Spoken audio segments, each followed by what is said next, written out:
You reckon I've got to shout the journos of drinks? All right, next week. Okay. All right, well, good morning, everyone. Good morning, Queensland. So we'll do our COVID update first, and then we'll talk about this very exciting initiative today about finding the next talent of athletes across Queensland for the Olympics 2032. So we've got 5,286 new cases, including 3,681 positive rats. Tragically, we have to report today that 10 people have lost their lives, and once again we express our condolences to the families. It's a very tough time for these families, and I understand that and appreciate that, and I express my condolences on behalf of the people of this state. Our numbers in public hospital seem to be coming down, 462. There are currently 35 people in ICU, 16 are ventilated. That number is coming down. Our vaccine coverage, 92.37% first dose and 90.33% double dose. 61.53% of eligible population have received their boosters. We really do need people to come and get their boosters. Can I just please add a big shout out to please come and do that. The number of our rats distributed has gone up. It's in excess of 4.1 million, which is great to see. And our 5 to 11-year-olds is 41.19% of eligible children. So that's great news as well. So I'll hand over to our Chief Health Officer. Thank you. Thank you very much, Premier. So sadly, we have 10 deaths to report today. As we've said on a number of occasions, these are people who have died who have had a recently positive COVID-19 test. Whether or not the cause of the death was due to the virus or not. We don't necessarily make that distinction. So there were 3 people in their 60s, 3 in their 70s, 1 in their 80s and 3 in their 90s. Of these 10, 1 of these had received only 1 dose of vaccines, 6 had received 2 doses of vaccine and 6 had received boosters. On this occasion there were no aged care residents in this group. Our thoughts again with their families.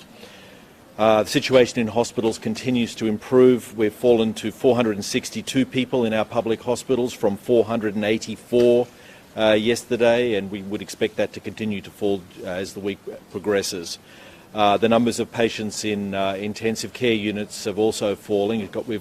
We're down to 34 patients from 40 yesterday.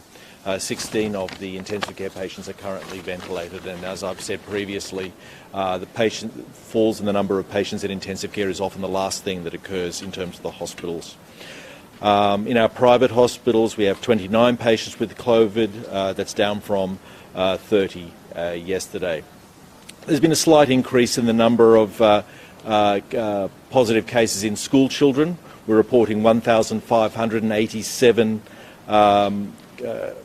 positive cases in children between the ages of 5 and 17 today. That's up from 963. It's up from 963 yesterday. I wouldn't read too much into a single. I'll start again. We are reporting 1,587 children between the ages of 5 and 17 positive today. That's up somewhat from yesterday when we had a report of 963, but I wouldn't read too much into a single day's reading. Interestingly, we've been looking at New South Wales' experience, which is a week ahead of us in terms of schools returning, and they've only seen a very slight blip in the number of increased cases on return to school. But it will be interesting to see what will happen during the course of this week in terms of children with COVID-19. But again, I must emphasise, all or almost all of these children have mild symptoms. We don't have any significant rises in children in hospital with COVID at present. I'll hand back to the... Any questions for Dr. Go ahead.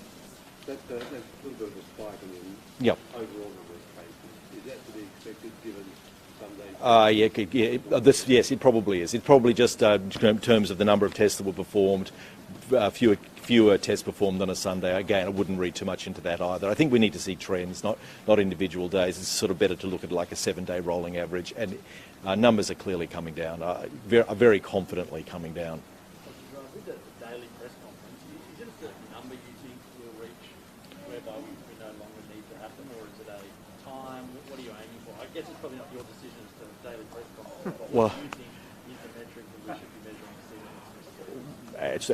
see It isn't really my decision. It's what the people of Queensland want, I guess, ultimately will be the deciders for that. And obviously, if we have important announcements to make, we would like to have conferences there. We are currently looking at all of the restrictions that we have in place in Queensland. All of them are currently under review, given that this Omicron wave is coming to an end. So we're also working with our interstate colleagues as well to see what they are doing as this wave comes to an end. Go ahead.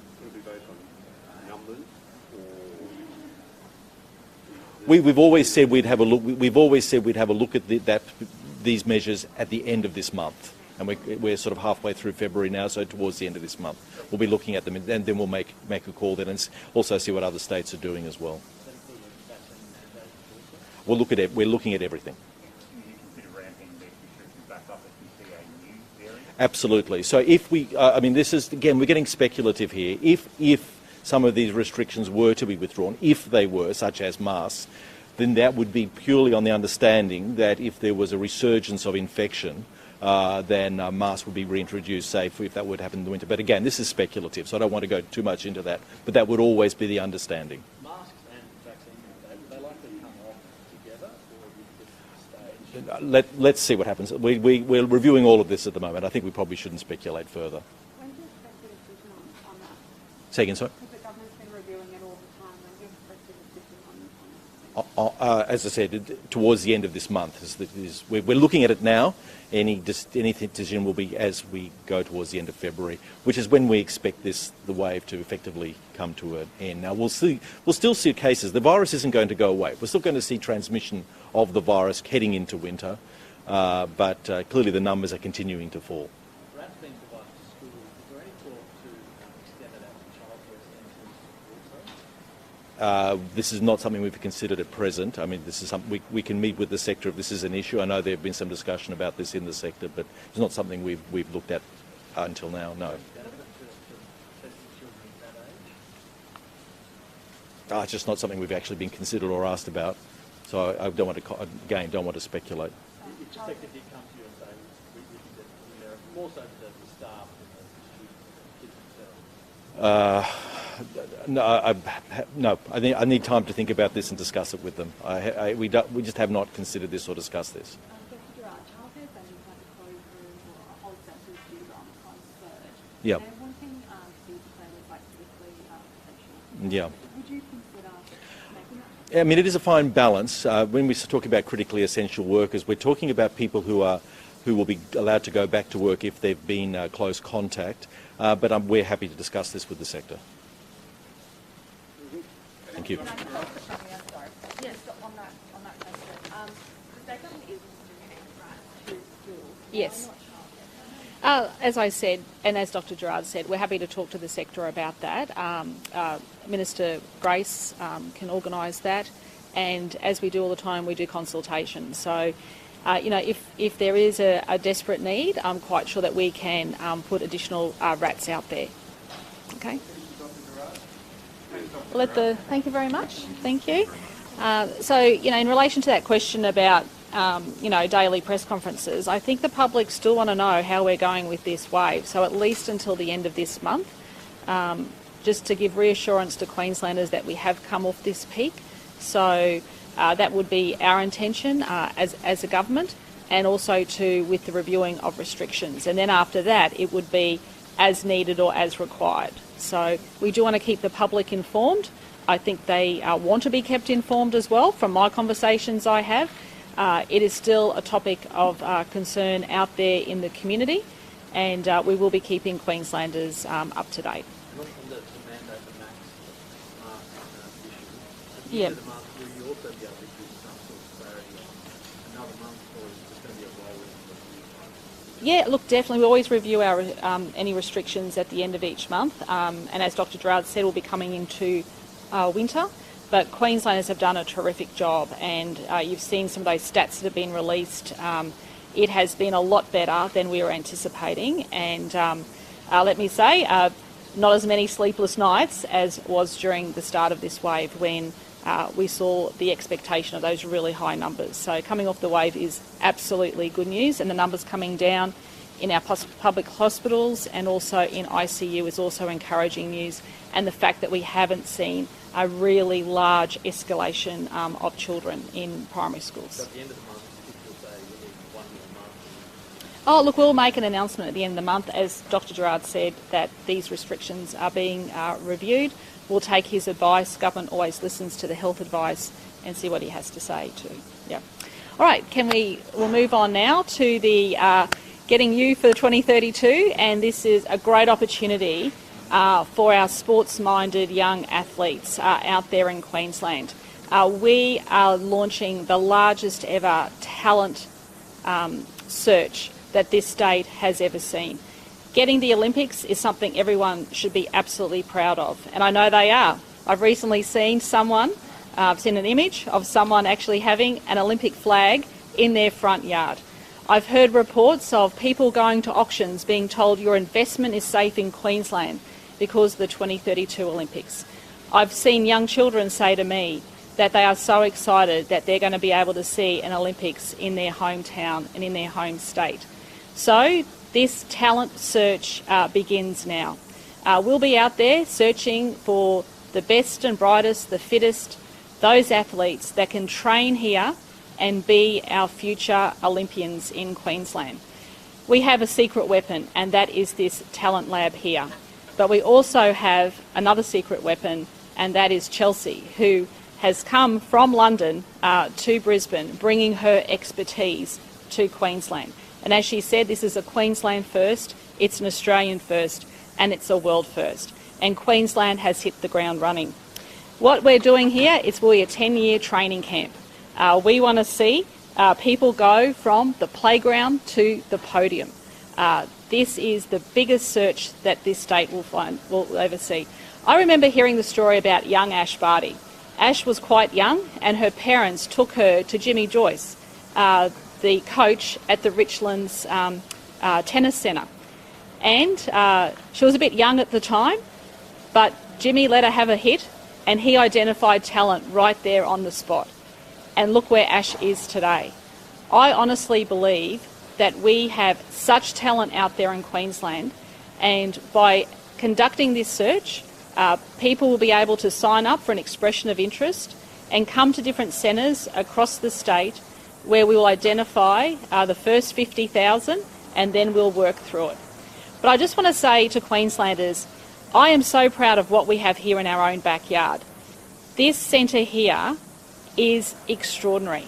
Not only is it to do with the individual, but it's also how they approach their sport, what state of mind they need to be in, what food they eat, what exercise they need.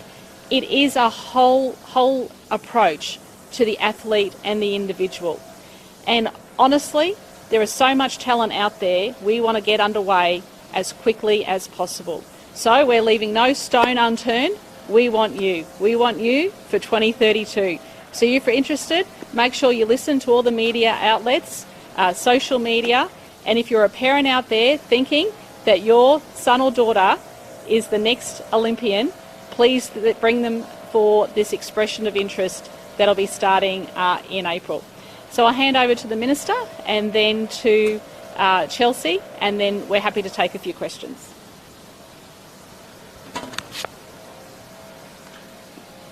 Thanks, Premier, and it is very exciting to launch this U for 2032 today, alongside the experience of officially opening the wonderful facilities here at the Queensland Academy of Sport at Nathan.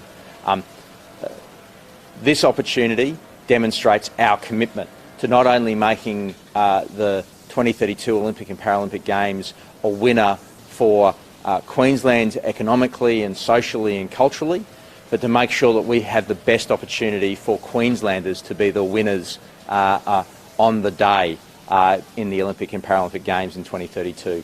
Having that opportunity to host the Games and being a special part of the Olympic and Paralympic movement in the lead up to those Games means that it's vitally important that we step forward on the athlete side. And this talent identification scheme, U for 2032, will engage people right across the state.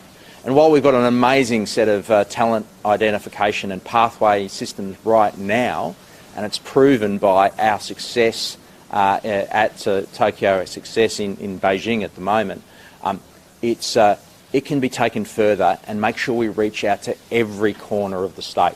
Make sure that no one's left behind. Not left behind because, say, their family doesn't have the means and ability to get access to opportunity. Not left behind because they're in a particular place where some sport isn't even done. Let's make sure we reach out and identify where the talent is, apply to the right sports and get the right support behind it through the agency of the Queensland Academy of Sport. Thanks, Premier. Chelsea. Good morning, everybody. And just to say, first of all, thank you very much for your time today and coming.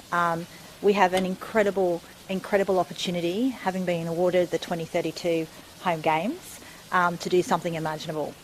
But the runway starts today. We need to make sure that we find as many talented athletes and equally as talented coaches as possible right across the state.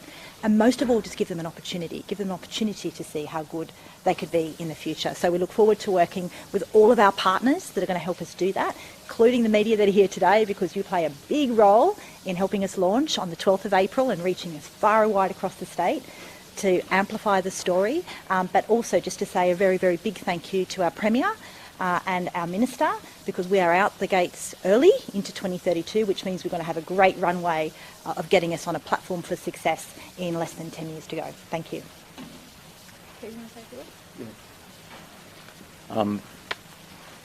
It's a pleasure to be here with the Premier and the Minister for Sport to announce this new partnership with the Queensland Academy of Sport and the refurbishment of this gym. The launching of the 2-year Generation 2032 Elite Coach Scholarship Program in partnership with the Australian Institute of Sport and the Queensland Academy of Sport and the National State Organisation is the way forward.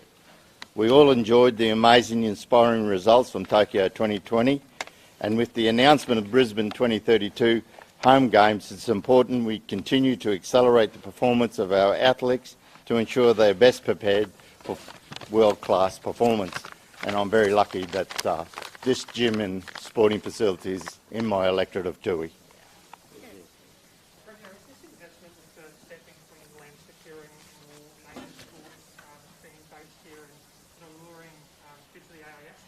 Well, absolutely, and you've heard firsthand today how athletes are coming here, not just for the warm weather, but for the expertise. This is definitely an Australian first and a world first, and we want to make sure that we nurture the next level of athletes. This is exactly getting Queensland in the fast lane. This is exactly about hitting the lane hard and fast and making sure that we are ready, because we want to get a lion's share of medals as well in 2032. So that was a bit of the secret behind what was developed in London many years ago, and Chelsea was part of that plan. So we are very lucky to have Chelsea here with all of her ideas and expertise to lead our quest for more medals. Premier, I understand you're touring Ballymore Stadium today, the first of venues. That's right, another $32 million development, and the sod will be turned on that later on today as well. And we're very excited once again to honour another election commitment and part of our Olympic plan. So a lot of work's underway. Is this literally starting the firing gun? We're starting the firing gun and we're ringing that bell. The other element of the Olympics, Premier, is the government's arrangements. The Prime Minister has already announced his appointments to the committee. Why are you holding out? Well, that's a good question, and I will be waiting to see who else has also applied through the recruitment selection process. So that has just closed at the moment. And they are being shortlisted, and I hope to speak to the Prime Minister not too distant future about our recommendations. Premier, the other day you encouraged the Triple C to provide an update on the Stefanov allegations. By that measure, do you think that the Economics and Government Committee should table a report to Parliament about the matter that you referred as well? That's a matter for them. I can't comment on the committee. Do you think, though, even if they did vote to release the correspondence, we might not get to know about that because it's done behind closed doors? Do you think that should be an open meeting? That's a matter for the committee. Yeah. Okay. Following the death of the 14-year-old boy in Cairns, Oh, yeah, yeah. people said Yep. something needs to be changed, particularly in kids' area. So what is your government going to do to make sure the situation? Look, it's a tragedy that any young life is lost, but also to, you know, for the life of me, I still can't understand why parents and families can't provide safe homes for young people. Look, we acknowledge there's an issue in Cairns in relation to this issue. I know the local member has expressed some concerns about this. We have an assistant commissioner specifically looking at youth crime issues. I understand she will be going up to Cairns later this week, as will Minister Linnard and Minister Ryan. That should give the community some level of assurance that we are taking this issue seriously. Well, absolutely, because they're there to listen and hear firsthand. Yep. Okay. All right. Okay. Off we go. I know this is the committee, but do you think this is damaging to while it continues and you don't have a lot of answers? Oh, we'd love to have our answers. So as we've got to let these processes happen. For the past couple Yep. weeks, Okay. we've had allegations of political interference in statutory bodies like the State Archivists, the Integrity Commissioner. We've had other agencies come out calling for independence in the government. I think that was the General and the CCC. There's been former staffers working for the government who have said that when they've made complaints, they've been pushed out of their jobs, all allegations. Allegations, yeah. Do you think that this has done harm to your government, given it's been going on every day for the past 4 weeks? I've always said we need to do better. I expect robust processes. We have checks and balances in place. But if anyone, any public servant has not done the right thing and any recommendations come out, we will implement them. I give the guarantee to the people of Queensland I will implement any recommendation that comes out. That's my determination. I believe in integrity, in transparency. I was elected on that, and my government absolutely believes in that, and I expect office holders to uphold the positions that they do. So if there's any issues, I will absolutely implement them. Gotta go. Okay? Thank you.